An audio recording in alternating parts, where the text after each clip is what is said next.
जमात इस्लामी। निकला है कराची, निकला है कराची, निकला है कराची, निकला है कराची, निकला है।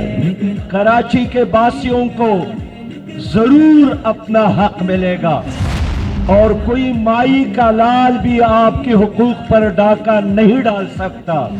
गलियों और कूचों में, शहरों और देहातों में शहर कराची वालों का मुकदमा लड़ेंगे इंशाअल्लाह ताला। जब इनके खिलाफ बगावत उठने लगती है तो ये फिर इस तरह की बातें करते हैं। ये धमकी उन्होंने रियासत पाकिस्तान को दी है। ये सिर्फ लोगों को बेवकूफ बना के सिंधी महाजिर तफरीक पैदा करना चाहते हैं। हम ऐलान कर रहे हैं कि हमने सिंधी महाजिर सियासत को इस एमए जिन्ना रोड पर दफन कर दिया है। वीडियो आगे देखने से पहले चैनल को सब्सक्राइब करें और बेल आइकन पर क्लिक करें। सिंध असेंबली से पास होने वाले काले बल्दियाती कानून के खिलाफ कराची बचाओ मार्च में शहरियों का ठाटे मारता समंदर एमए जिन्ना रोड पर निकल आया। फिजा कराची के हुकूक के हुसूल के नारों और तरानों से गूंज उठी। मर्दों के अलावा कसीर तादाद में खवातीन भी बैनर्स उठाए सड़कों पर निकल आईं। दूर हटो है जागीरदारों, दूर हटो सरमायादारों। अजीमुशान कराची बचाओ मार्च से अमीर जमात इस्लामी पाकिस्तान सिराजुल हक, अमीर जमात इस्लामी कराची हाफिज नईमुर रहमान और नायब अमीर जमात इस्लामी कराची डॉक्टर उसामा रजी समेत दीगर रहनुमाओं ने खिताब किया। अमीर जमात इस्लामी पाकिस्तान ने अपने खिताब में कहा कि अगर हुक्मरानों ने आवाम को हुकूक न दिए तो कराची ता चित्राल शहर कराची का मुकदमा लड़ेंगे। सदर पहुंच गए और उनके स्टेज पर पहुंचकर आवाम के सामने उनके हुकूक उनके हवाला करने का ऐलान किया। आप लोगों की इस जद्दोजहद के नतीजे में इंशाअल्लाह ताला कराची के शहरियों को, कराची के बासियों को जरूर अपना हक मिलेगा और कोई माई का लाल भी आपके हुकूक पर डाका नहीं डाल सकता।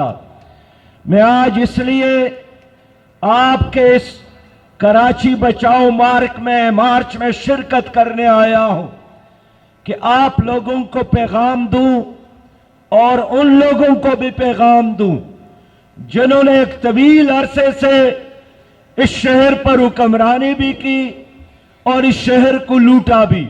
उन्होंने आपकी बात नहीं सुनी, आपका मुतालिबा पूरा नहीं किया, आपका हक आपको वापस नहीं किया, तो हम कराची से लेकर चतराल तक गलियों और कूचों में, शहरों और देहातों में शहर कराची वालों का मुकदमा लड़ेंगे इंशाअल्लाह ताला।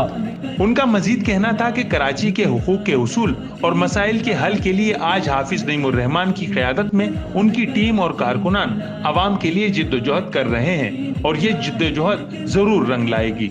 कराची बचाओ मार्च से खिताब करते हुए हाफिज नईमुर रहमान का कहना था कि ये मार्च और इसमें मौजूद आवाम का ठाटे मारता समंदर ये ऐलान कर रहा है कि वडेरा शाही और जागीरदाराना सोच का तसल्लुत टूटने को है और सिंध हुकूमत को काला कानून वापस लेना होगा। ये वो लोग हैं जब इनके दिए टिमटिमाने लगते हैं, जब इनके खिलाफ बगावत उठने लगती है तो ये फिर इस तरह की बातें करते हैं। जिस तरह मुराद अली शाह ने असेंबली में कहा कि अगर तुम हमारे इस कानून को नहीं मानोगे तो फिर हम कुछ और सोचने पर मजबूर होंगे। ये धमकी उन्होंने रियासत पाकिस्तान को दी है, ममलकत पाकिस्तान को दी है, पाकिस्तान के 22 करोड़ लोगों को दी है, सिंध के 6 करोड़ लोगों को दी है, कराची के 3 करोड़ लोगों को ये धमकी दी है कि ये कोई अलेठी की बात कर रहे हैं। ये सिर्फ लोगों को बेवकूफ बना के सिंधी महाजिर तफरीक पैदा करना चाहते हैं। आज इस एमए जिन्ना रोड पे जब कायद का मजार हमारे बिल्कुल सामने नजर आ रहा है, इंसानों का ठाटे मारता हुआ समंदर है, हम ऐलान कर रहे हैं कि हमने सिंधी महाजिर सियासत को इस एमए जिन्ना रोड पर दफन कर दिया है, मिटा कर रख दिया है। सब मिलकर जिद्दोजहद करेंगे, अपना हक हासिल करेंगे। اس بلدیاتی بل کو نہیں مانتے جس میں کوئی اختیار نہیں ہے۔ ان کا مزید کہنا تھا کہ کراچی کے عوام حقوق کے حصول کے لیے ہر جدوجہد کو تیار ہیں۔ اگر حقوق نہ ملے تو 31 دسمبر کو سندھ اسمبلی کے باہر دھرنا دیا جائے گا۔ قبل ازیں مزار قائد سے تبت سینٹر تک واک بھی کی گئی، جس کی قیادت حافظ نعیم الرحمان کر رہے تھے، جبکہ ان کے ہمراہ نائب امیر جماعت اسلامی کراچی ڈاکٹر اسامہ رضی، سیکریٹری کراچی منیم ظفر خان، صدر Karachi public aid committee Saif Uddin advocate سمیت دیگر رہنماؤں کے علاوہ مختلف شعبہ زندگی سے وابستہ خواتین و حضرات، طلباء، بچوں، بزرگوں اور نوجوانوں کی کثیر تعداد موجود تھی، جنہوں نے ہاتھوں میں پلے کارڈز اٹھا رکھے تھے، جبکہ فضا میں بینرز لگے غبارے بھی چھوڑے گئے جن پر حقوق کے حصول کے لیے نعرے درج تھے۔ کیمرہ مین رضوان علی کے ساتھ قمر الرحمان، جسارت نیوز، کراچی۔